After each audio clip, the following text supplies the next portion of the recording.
Sairam institute of technology கல்லூரியில் நடந்த பட்டமளிப்பு விழாவில் 31 மாணவர்களுக்கு 35 லட்சம் மதிப்பிலான தங்கப்பதக்கம் வழங்கி கௌரவிக்கப்பட்டனர். மேற்கு தாம்பரத்தில் உள்ள Sri Sairam institute of technology கல்லூரியின் 13வது மற்றும் 14வது பட்டமளிப்பு விழா இன்று சாய் கல்வி குழுமத்தில் தலைவர் சாய் பிரகாஷ் தலைமையில் நடைபெற்றது. பிரம்மோஸ் ஏரோஸ்பேஸ் நிறுவனத்தின் நிர்வாக இயக்குநர் டாக்டர் ஏ சிவதானு பிள்ளை மற்றும் டிசிஎஸ் நிறுவனத்தின் கல்வி பிரிவு தலைவர் KM சுசீந்திரன் ஆகியோர் கலந்து கொண்டு 31 மாணவர்களுக்கு 35 லட்சம் மதிப்பிலான தங்க பதக்கங்களை வழங்கினார். இந்த பட்டமளிப்பு விழாவில் 964 இளங்கலை மாணவர்களுக்கும் 143 முதுகலை மாணவர்களுக்கும் என மொத்தம் 1107 மாணவர்களுக்கு பட்டங்கள் வழங்கப்பட்டது. இதில் கலந்து கொண்ட சிவதானு பிள்ளை செய்தியாளர்களிடம் பேசும்போது, உலகிலேயே இந்தியா, அமெரிக்கா, சீனா ஆகிய 3 நாடுகள்தான் ஆதிக்கம் செலுத்தும் நாடுகளாக உள்ளன. அந்த வகையில் இந்தியா தற்போது வளர்ச்சியடைந்த நாடாக மாறியுள்ளது. டெக்னாலஜி, புதிய தொழில்நுட்பம், புதிய கண்டுபிடிப்பு ஆகியவற்றிலும் இந்தியா வளர்ச்சியடைந்து உள்ளது என தெரிவித்தார். இந்த நிகழ்ச்சியில் கலைசெல்வி லியோ முத்து, ஷர்மிளா ராஜா, ரேவதி, சாய் பிரகாஷ் உள்ளிட்ட பலர் கலந்து கொண்டனர். தாம்பரம் செய்திகளுக்காக எஸ் பிரபு. 4வது பார்க்க போனீங்கன்னா, இந்த ஸ்டார்ட் அப் ஸ்கீம்ஸ் இன்னைக்கு இந்தியா வந்து 3rd in the world start அப்பில், but we are going to be the first in the world. அதே மாதிரி ஸ்கில் டெவலப்மெண்ட், இப்படி நிறைய ப்ரோக்ராம்ஸ் வந்ததுனால நம்ம டெக்னாலஜிகள் ரொம்ப அட்வான்ஸ் ஆகிட்டோம். முன்னாலையெல்லாம் நம்ம வந்து 7வது கண்ட்ரி 8வது கண்ட்ரின்னு சொல்லிட்டு இருந்தோம். இப்போ அப்படி இல்லை. இப்போ வந்து நீங்கள் பார்த்தீங்கன்னா இன்ஃபர்மேஷன் டெக்னாலஜியில் நம்ம கண்ட்ரியில் உள்ளவங்க தான் உலகத்திலேயே லீட் பண்ணிகிட்டு இருக்காங்க. அதனால் நம்ம இன்ஃபர்மேஷன் டெக்னாலஜி நம்ம நம்பர் 1 இருக்கோம். TCS மாதிரி உள்ள ஆர்கனைசேஷன்லாம் இப்போ வந்து உலகத்திலேயே ஒரு நல்ல உயர்ந்த நிலைக்கு இருக்குது. 2வது பார்த்தீங்கன்னா, நம்முடைய இளைஞர்கள் வந்து இப்போ எல்லாமே ஸ்டார்ட் அப்னு சொல்லிட்டு நிறைய புதுசாக பண்ணுறாங்க. இந்த ஸ்டார்ட் அப் வந்து ஒரு பெரிய இயக்கமாக இருக்குது. இப்போ 1,47,000 ஸ்டார்ட் அப்ஸ் இருக்குது இந்தியாவில். அதுலேயும் குறிப்பாக பார்க்க போனீங்கன்னா ஸ்பேஸ், டிஃபென்ஸ், இந்த 2லேயுமே நிறைய ஸ்டார்ட் அப் வந்துடுச்சு. நியர்லி 800 to 900 ஸ்டார்ட் அப்ஸ் வந்துடுச்சு. அப்படி பார்க்கும்போது இளைஞருடைய உந்து விசை வந்து இப்போ ரொம்ப பிரமாதமாட்டு இருக்குது. இப்படிப்பட்ட சூழ்நிலையில் நம்ம பார்க்கும்போது இந்த இந்தியாவுடைய முன்னேற்றம் ஆகிட்டு இருக்கக்கூடிய டைமில் நம்ம என்னென்ன எப்படி நம்ம வந்து இவங்களை உருவாக்கணும், எதுக்கு தேவைக்கு ஏற்றவாறு எப்படி நம்ம உருவாக்கணும், இதுதான் நமக்கு முக்கியமானது. இதில் வந்து Sairam institute of technology, Sairam engineering college 2மே சேர்ந்து எப்படி இளைஞர்களை உருவாக்குறது, அதுக்காக வேண்டி அவங்க அதனுடைய டெவலப்மெண்ட்டுக்கு skill development, research proposals, innovation centre, incubation centre, அப்படி நிறைய விதத்தில் அவங்க வந்து ஸ்டூடெண்ட்ஸை இன்வால்வ் பண்ணி ரொம்ப டெவலப் பண்ணியிருக்காங்க. அதே மாதிரி இண்டஸ்ட்ரி கொலாபரேஷன், TCS அந்த மாதிரி உள்ள இண்டஸ்ட்ரி கூட அவங்க ரொம்ப கொலாபரேட் பண்ணி ஸ்டூடெண்ட்ஸுக்கு வந்து more than 90% of students placed. அது பெரிய ரெக்கார்டு. வேறு எல்லா காலேஜோடையும் நல்ல ரெக்கார்டு வந்து more than 90% வந்து அவங்க வந்து எம்ப்ளாயபிள் ஆக்கியிருக்காங்க. அது வந்து ஒரு பெரிய அச்சீவ்மெண்ட். இது வரைக்கும் 40,000 ஸ்டூடெண்ட்ஸுக்கு வந்து அவங்க எம்ப்ளாய்மெண்ட் கொடுத்துருக்காங்க. இது ஒரு பெரிய ரெக்கார்டு. இது அப்படிப்பட்ட காலேஜில் படிக்கக்கூடிய பிள்ளைகளுக்கெல்லாம் இந்த ஒரு வாய்ப்பு இருக்குது. இது போக இந்த காலேஜில் உள்ள ஒரு விசேஷம் என்னன்னா, இவங்களுக்கு வந்து சஸ்டைனபிள் டெவலப்மெண்ட் கோல்ஸ் நம்ம செட் பண்ணி யுனைடெட் நேஷன்ஸ் செட் பண்ணியிருக்கக்கூடிய அந்த 17 சஸ்டைனபிள் டெவலப்மெண்ட்லேயும் இவங்க வந்து ரொம்ப கான்சன்ட்ரேட் பண்ணி அதனுடைய டெவலப்மெண்ட்லாம் பண்ணுறாங்க. 10 வில்லேஜ் வந்து அடாப்ட் பண்ணி அதனுடைய டெவலப்மெண்ட் பண்ணுறாங்க. இப்படி பண்ணும்போது என்னன்னாக்கா, இப்போ வந்து நம்ம உலகத்திலேயே மக்கள் இருக்கணும் அப்படின்னா உலகம் இருக்கணும்னாக்கா சஸ்டைனபிள் டெவலப்மெண்ட் ரொம்ப முக்கியமாயிரும். ஏன்னா இப்போ இருக்கக்கூடியதெல்லாம் குளோபல் வார்மிங், வாட்டர் ரைசிங் இந்த ஓஷன், ஃபயர், இந்த மாதிரி நிறைய இருக்குல்ல, நிறைய ஹீட் எல்லாம் கூடுது. இந்த மாதிரி எஃபெக்ட் ஆஃப் இந்த குளோபல் வார்மிங்லேருந்து நம்ம வந்து தப்பணும்னா, உலகம் இருக்கணும்னா, மக்கள் வாழணும்னா இந்த சஸ்டைனபிள் டெவலப்மெண்ட் முக்கியம். இதில் வந்து இந்த சாய்ராம் இன்ஸ்டிடியூஷன்ஸ் வந்து லீடர்ஸ். அதில் இதை வந்து அவங்க என்ன பண்ணுறாங்கன்னா, they are imparting to the students அந்த மாதிரி கோல்ஸ் கொடுத்து, நீ வில்லேஜுக்கு போ, அது செய், இதை செய், அப்படி பண்ணும்போது இந்த டெவலப்மெண்ட்னால ரொம்ப பெரிய முன்னேற்றங்கள் வரும். ஸோ அதனால் hats off to Sai institutions. அதனால தான் நான் வந்து இந்த பட்டமளிப்பு விழாவில் முக்கியமான பாயிண்ட் என்னென்னா, நம்முடைய ஸ்டூடெண்ட்ஸ் வருங்காலத்தில் ரொம்ப பெரியதாக இருக்கும். இப்போ பார்த்தீங்கன்னா, நீங்கள் சந்திராயன் 3 வந்து ரொம்ப பெரிய ப்ரோக்ராம், நம்ம நாட்டுக்கே ஒரு உயர்த்தி. ஏன்னா இந்தியா தான் முதல் கண்ட்ரி சவுத் போலில் போய் லேண்ட் பண்ணது. அந்த காரணமாக இருந்த ப்ராஜெக்ட் டைரக்டர் இந்த சாய்ராம் இன்ஜினியரிங் காலேஜில் படித்தவர். அது மாதிரி வீரமுத்து அந்த மாதிரி படிக்கும்போது அந்த மாதிரி ஒரு ஆட்களை முன்னால் உள்ள லீடர்ஸ் உருவாக்கக்கூடிய ஒரு பெரிய இன்ஸ்டிடியூஷன். அதை தான் இன்றைக்கி நாங்கள் ஹைலைட் பண்ணோம். இதில் இந்த பட்டமளிப்பு விழாவில் முக்கியமாட்டு பேசுனது எப்படி நம்ம வந்து மாணவர்களை பெரிய லீடர்ஸாக உருவாக்குறது, எப்படி நம்ம சஸ்டைனபிள் டெவலப்மெண்ட்டுக்கு நம்ம நாட்டுக்கு கொடுக்கறது, நம்ம நாடை எப்படி முன்னேற்றுறது, நம்ம நாடு ஏன் முன்னேறி இருக்குது, அது எப்படி நம்ம ஃபர்தராக முன்னேற்றுறது, இதை பற்றி தான் நாங்கள் பேசணும். டிஃபென்ஸ்லேயும் நிறைய பண்ணியிருக்கிறோம். இதெல்லாம் பற்றி தான் பேசணும். அது மாதிரி நம்ம நாடு முன்னேற்றத்தில் முதல் நாடாக வர முடியுமாங்கிறது தான் எக்ஸாம் நாட்டு நான் பிரம்மோஸ் சொன்னேன். பிரம்மோஸில் வந்து இந்தியா வந்து உலகத்திலேயே முதல் நாடாக இருக்குது. வேறு எந்த நாட்டிலையும் இல்லாத வெப்பன் நம்மகிட்ட இருக்குது. அதனால் சக்தி வந்து நம்ம கூடணும்னா நல்ல மிஷன் இருக்கணும், நல்ல ஓரியன்டேஷன் இருக்கணும், நல்ல டீச்சிங் இருக்கணும், நல்ல லேர்னிங் இருக்கணும், நல்ல ரிசர்ச் இருக்கணும். இந்த மாதிரி ஒரு வாய்ப்பை கொடுக்கக்கூடியது வந்து சாய்ராம் இன்ஸ்டிடியூஷன்ஸ். அதுதான் மெயின் பாயிண்ட். நிலவில் இருந்து ஹீலியம் 3 கொண்டு வந்து மின்சாரம் தயாரிக்க ஒரு தடவை இல்லை, எப்பவுமே சொல்லுவேன். அது வேற யாரும் சொல்ல மாட்டாங்க. அது இப்ப கொண்டு வர்றதுக்கான சாத்தியம் உண்டா? அந்த மாதிரி செய்வாங்க. எந்த வருடம் நடக்கும்? இப்போ வந்து என்ன பண்ணுறாங்கன்னா, முன்னால் நீல் ஆம்ஸ்ட்ராங் போனது அதெல்லாம் முடிஞ்சு 1972 பிறகு நிலவில் மனிதன் போகல, நிலவில் எந்த இதையும் அனுப்பலை. நம்ம வந்து என்னென்னா ஒரு சந்திராயன் ப்ரோக்ராம் வச்சு சந்திராயன் 1 நிலவுக்கு நம்ம அனுப்பணும். அந்த ப்ரோக்ராமில் நம்ம வந்து சவுத் போலில் வாட்டர் பார்ட்டிகிள்ஸ் இருக்கிறத கண்டுபிடிச்சோம்.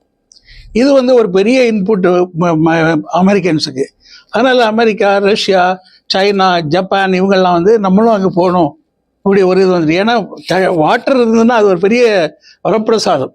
அதனால திரும்பவும் அதுக்கு ஒரு இன்ட்ரெஸ்ட் வந்திருக்கு. அதே மாதிரி நிலவில் போயிட்டு வந்தவங்க கொண்டு வந்த சாம்பிளில் இருந்து இந்த ஹீலியம் 3 இருக்குது. ஹீலியம் 3ங்கக்கூடியது ஒரு பெரிய ஒரு விசேஷமான எரிபொருள். இது வந்து நான் ரேடியோ ஆக்டிவ். இப்போ வந்து நம்ம யுரேனியத்துலேருந்து தான் நம்ம வந்து பவர் ஜென்ரேட் பண்ணுறோம் பை நியூக்ளியர் ஃபிஷன். இந்த ஹீலியம் 3 வந்து ஹீலியம் 3 எப்படி இது நிலவில் மாத்திரம் வந்ததுன்னா bombardment of solar flares from the சன்ங்கிறது ஹீலியம் அண்ட் ஹைட்ரஜன். அதில் உள்ள ஹீலியம், அந்த ஹீலியம் டெபாசிட் ஆகி millions of tons of helium அந்த நிலவில் இருக்குது. ஏன்னா அங்கே அட்மாஸ்பியர் கிடையாது, அது அப்படியே இருக்குது. அந்த நிலவில் இருக்கக்கூடிய அந்த ஹீலியம் 3 வந்து அவங்க டெஸ்ட் பண்ணி பார்த்ததில் அது 100 times superior டு யுரேனியம். அப்புறம் அது வந்து இஸ் அமினபிள் ஃபார் ஃபியூஷன். அப்புறம் அது கூட டிட்டரியத்தை சேர்த்து தான் நம்ம எனர்ஜி உண்டாக்கணும். அப்போ வந்து ரேடியோ ஆக்டிவிட்டி நம்ம வெரி வெரி மினிமம். அந்த மாதிரி இருக்கும்போது இது வந்து ஃப்யூச்சரில் ஒரு முக்கியமான எரிபொருளாட்டு ஆக போகுது, எனர்ஜி ஜென்ரேஷனுக்கு ஆக போகுது. அப்போ அதை எப்படி கொண்டு வர்றதுங்கிறது தான் நெக்ஸ்ட் ஸ்டேஜ். இப்போ வந்து நம்ம நிலமையில் இறங்கி நிறைய சாம்பிள் எடுத்துகிட்டு வரக்கூடியது நிறைய நாடுகளில் பண்ணியிருக்காங்க. அமெரிக்கா பண்ணியிருக்காங்க, சைனா பண்ணியிருக்காங்க, ரஷ்யா பண்ணியிருக்காங்க. நம்மளும் சந்திராயன் 4 நம்ம அது பண்ண போகிறோம், சாம்பிள் எடுத்து வர போகிறோம். இது ஒரு பக்கம். ரெண்டாவது வந்து சாம்பிள் மாத்திரம் இல்லை, மனிதன் அங்கே போகணும் கூடியது வந்துடுச்சு. இப்போ அமெரிக்காவில் ஒரு ப்ரோக்ராம் வந்து ஆர்டமிஸ் பாரு. இந்த ஆர்டமிஸ் ப்ரோக்ராம் படி அமெரிக்கா 2026-27 ஆரம்பிச்சிருவாங்க இங்கே லேண்ட் ஆகிறதுக்கு, செட்டில் பண்ண போகிறாங்க. அதே மாதிரி 2030 இந்த 3 கண்ட்ரியும், அதாவது அமெரிக்கா, ரஷ்யா, சைனா, இந்த 3 கண்ட்ரியும் அவங்களுடைய ஸ்டேஷன்ஸை 3 வைக்க போகிறாங்க. மெயின் நாட்டு அங்கேயே இது வந்து இது ரஷ்யாவில் டிக்ளேர் பண்ணது என்னென்னா, அங்கேயே நாங்கள் நியூக்ளியர் ஜென்ரேட்டர் வைக்க போகிறோம், நியூக்ளியர் எனர்ஜி ப்ரொடியூஸ் பண்ண போகிறோம்னு அவங்க சொல்லியாச்சு. இப்படி அது வரும். இந்தியாவுடைய ப்ரோக்ராம் படி இப்போ உள்ள ப்ரோக்ராம் நம்ம அப்ரூவ்டு ப்ரோக்ராம் கவர்மெண்ட்டில் பண்ணது 2040 நம்ம வந்து இந்தியன்ஸை 3 லேண்ட் பண்ணணும். 2040 இந்தியன்ஸை லேண்ட் பண்ணதாக இருந்தால் 2047 நம்முடைய 100th இயரில் நம்முடைய ஃபேக்ட்ரி அங்கே ஒர்க் பண்ணும். ஃபேக்ட்ரியாக ஒர்க் பண்ணோம்னா அங்கே உள்ள இதை ஹீலியத்தை செக்ரிகேட் பண்ணி அந்த டஸ்ட்டெல்லாம் ரிமூவ் பண்ணி, அது ரகோலித்துன்னு பேர், அதிலேருந்து ரிமூவ் பண்ணி அந்த டஸ்ட்டை எடுத்து ஹீலியம் பாட்டில்ஸில் வச்சு நம்ம அங்கேருந்து கொண்டு வரணும். 3 நம்ம திரும்ப கொண்டு லான்ச் பண்ணுறது ரொம்ப ஈஸி. ஏன்னா 3 கிராவிட்டி வந்து எர்த்துடைய கிராவிட்டியோடைய 1/6 தான். அதனால் அங்கே லான்ச் பேட் வைக்கிறது, லான்ச்சிங் எங்கே பண்ணுறதெல்லாம் பெரிய காரியம் இல்லை. அதை பண்ணிவிட்டு நம்ம அந்த மெட்டீரியல் இங்கே கொண்டு வந்தோம்னா நம்ம வந்து அதை ஜென்ரேட் பண்ணலாம். இப்போ அதுக்கு வந்து ஃபியூஷனுக்குள்ள டெக்னாலஜி நமக்கு வேணும். அதுக்கு நம்ம ஒரு பெரிய ப்ரோக்ராம் ஆரம்பிச்சிருக்கோம். அது பேர் ஈட்டர்னு பேர். அதாவது international thermo nuclear experimental reactor, ஒரு 500 மெகாவாட்டில் பண்ணிக்கிட்டு இருக்கோம். இது பண்ணிக்கிட்டு இருக்கக்கூடியது 7 கண்ட்ரிஸ் சேர்ந்து பண்ணுறோம். அது போடுறது இந்த மெயின் ரியாக்டர் வரக்கூடியது ஃப்ரான்ஸில். நம்முடைய கான்ட்ரிபியூஷன் 10%. நம்முடைய பெரிய ஸ்ட்ரக்சர், கிரோஸ்டாட், வேக்யூம் வெசல் இதெல்லாம் நம்மளே பண்ணி அங்கே கொடுத்தாச்சு. இப்போ இந்த மாதிரி ஒரு பெரிய ப்ரோக்ராம் வரும்போது நமக்கு நியூக்ளியர் டெக்னாலஜி, ஃபியூஷன் டெக்னாலஜி நமக்கு வந்து மாஸ்டர் பண்ணிடலாம். அது இன்னும் another 5-10 years நம்ம வந்து நியூக்ளியர் ஃபியூஷன் ரியாக்டர்ஸ் நம்ம பண்ண போகிறோம் இந்தியாவிலேயே. அப்போ இதுவும் ரெடி ஆகிரும். அங்கே அந்த மெட்டீரியல் வந்ததுன்னா இது வந்து ஃபியூஷன் எனர்ஜி நம்ம ஜென்ரேட் பண்ணலாம்.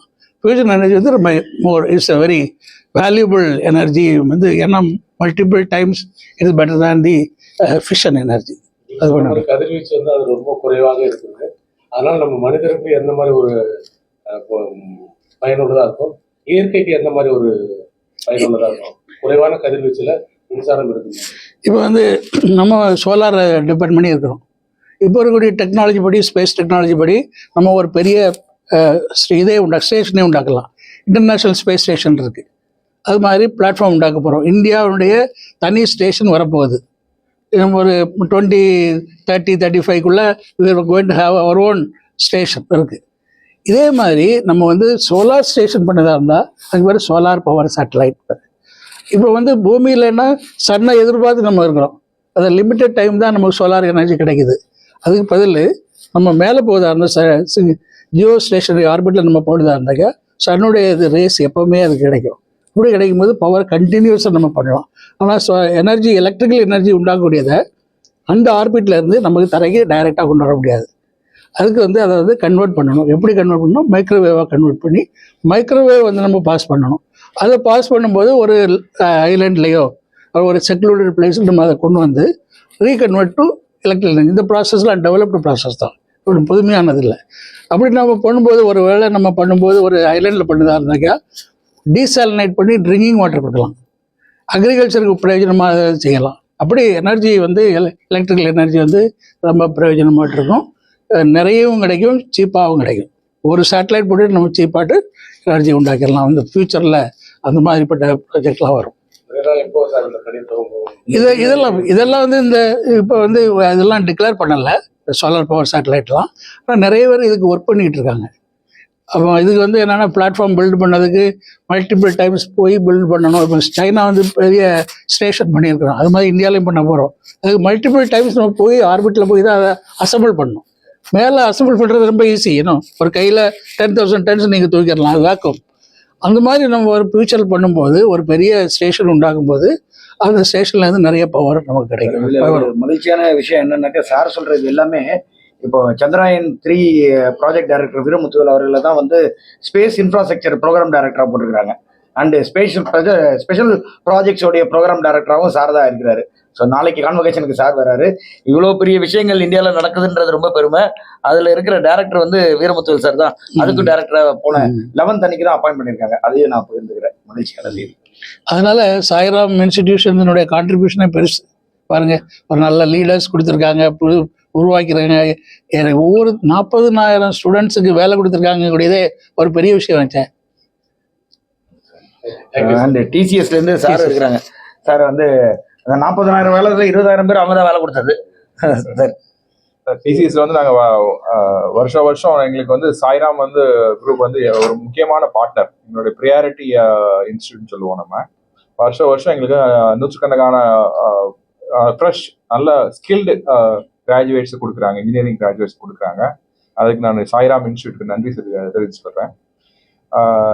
இன்னும் போகக்கூடிய காலத்தில் வந்து AI and quantum and high performance computing வந்து ரொம்ப முக்கியமாக இருக்கும். அது வந்து நாட் ஓன்லி கம்ப்யூட்டர் சயின்ஸ் படிக்கிறவங்க மட்டும் இல்லாமல் எல்லாருமே கோர் இன்ஜினியரிங் ரொம்ப ரொம்ப முக்கியம். கோர் இன்ஜினியரிங் ப்ளஸ் ஏஐ படிக்கிறவங்களுக்கு வந்து ரொம்ப வேலைவாய்ப்புகள் இருக்குது. ஸோ அதனால வந்து சாய்ராமில் உள்ள படிக்கிற அது மாதிரி மற்ற இன்ஸ்டியூட்டில் படிக்கிறவங்களும் core engineering mechanical plus AI, அதே மாதிரி EEE + AI, இந்த மாதிரி எல்லாரும் படிக்கும்போது அப்படின்னா தான் வந்து அந்தந்த துறைகளில் டொமைன் நாலேஜ் தேவைப்படும் போது ஏஐயை வந்து யூஸ் பண்ண வைக்க முடியும். இல்லைன்னா வெறும் கம்ப்யூட்டர் சயின்ஸ் மட்டும் படிக்கும்போது அந்த they need support from the core engineering. அதுக்கு கோர் இன்ஜினியர்ஸும் வந்து கம்ப்யூட்டர் சயின்ஸ் அந்த ஏஐ படிக்கும்போது அந்த ஏஐ வந்து எப்படி கோர் இன்ஜினியரிங் தேவையானதெல்லாம் அந்த மாதிரி வேலையை வந்து வாங்க முடியும். ஸோ அதனால இனிமேல் ஃபியூச்சர் இஸ் ஃபார் அந்த டெக்னாலஜி ப்ளஸ் டொமைன், இந்த மாதிரி தான் இருக்கும். இது போக அந்த ஏஐ கூட ஏஐ வேலை வாங்கக்கூடிய திறமையா இருக்கிற மாதிரி கிராஜுவேட்ஸ் தேவைப்படும். ஸோ இன்னொரு வந்து இந்த நியூ டெக்னாலஜிஸ் வந்து ஏஐ, குவாண்டம் எல்லாருமே வந்து இட்ஸ் புது டெக்னாலஜி. அதனால ஃப்ரெஷர்ஸ்க்கு வந்து கத்துக்கிற அதே டைம்னா எக்ஸ்பீரியன்ஸ் ஆளுகளுக்கும் இருக்கும். ஸோ அந்த ஃப்ரெஷ் மைண்ட் பிளஸ் எக்ஸ்பீரியன்ஸ் ரெண்டு சேர்ந்து இந்தியாவை வந்து அடுத்த லெவலுக்கு கொண்டு போகுங்கிறது எங்களோட எண்ணம். தேங்க்யூ.